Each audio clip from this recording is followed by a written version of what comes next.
గ్రామీణ ప్రాంతంలో జరుగుతున్న ఈ సమ్మె మనకెవరికన్నా తెలుసా? 5 రోజుల నుండి సమ్మె జరుగుతుందట. ఈవెన్ నాకు కూడా ఐడియా లేదు. ఈనాడు ఆంధ్రజ్యోతి రాయలేదు, సాక్షి కూడా రాయలేదు, ఇవాళ రాసుకొచ్చింది సాక్షి. అసలు ఏం జరుగుతుందో మరి మన రాష్ట్రంలో ఇంత మీడియా విస్తృతంగా ఉండి కూడా ఏమీ తెలియకపోవడం, కేవలం రాజకీయ పార్టీల కార్యకర్తలాగా మీడియా పనిచేస్తున్న దౌర్భాగ్యం పట్టింది. ప్రాథమిక వ్యవసాయ సహకార పరపతి సంఘాల ఉద్యోగులు తమ న్యాయమైన డిమాండ్ల పరిష్కారం గత 5 రోజులుగా చేస్తున్న నిరవధిక సమ్మె కారణంగా రాష్ట్రంలో సహకార వ్యవస్థ స్తంభించింది. గ్రామార్థిక వ్యవస్థ పట్టుకొమ్మలుగా నిలిచే PACSలు మూతపడడంతో వందల కోట్ల ఆర్థిక లావాదేవీలు నిలిచిపోయాయి. దీర్ఘకాలిక డిమాండ్లను సామరస్యంగా పరిష్కరించాల్సిన ప్రభుత్వం పట్టించుకోకపోవడంతో ఓవైపు ఉద్యోగులు, మరోవైపు రైతులు దిక్కుతోచని స్థితిలో కొట్టుమిట్టాడుతున్నారు.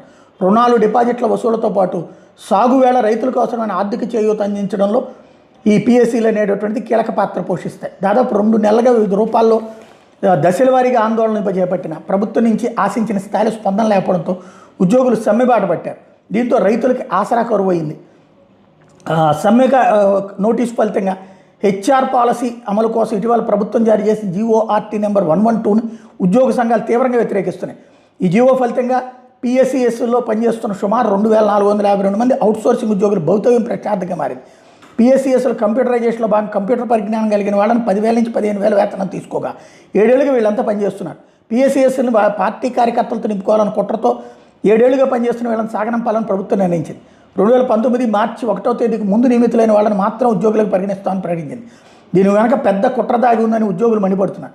ప్రభుత్వ మరికొన్ని ఉద్యోగ వ్యతిరేక విధానాలు పరిశీలిస్తే పదవి విరమణ వయసు 60 ఏళ్ళకే పరిమితం చేయడానికి ఉద్యోగులు తీవ్రంగా వ్యతిరేకిస్తున్నారు. ఇతర రాష్ట్రాల్లో లేదనే సాగుతో PACS ఉద్యోగుల కోసం ప్రత్యేకంగా వేజ్ రివిజన్ కమిటీ వేయడం కుదరదని ప్రభుత్వం తేల్చెప్పింది.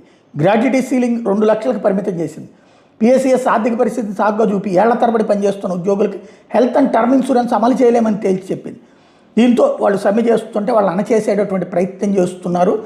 వాస్తవంగా రాష్ట్రంలో 2051 ఈ ప్రాథమిక కేంద్రాల్లోని సహకార వ్యవస్థ, రెగ్యులర్ ఉద్యోగులు 6252 మంది, అవుట్సోర్సింగ్ ఉద్యోగులు 2452 మంది.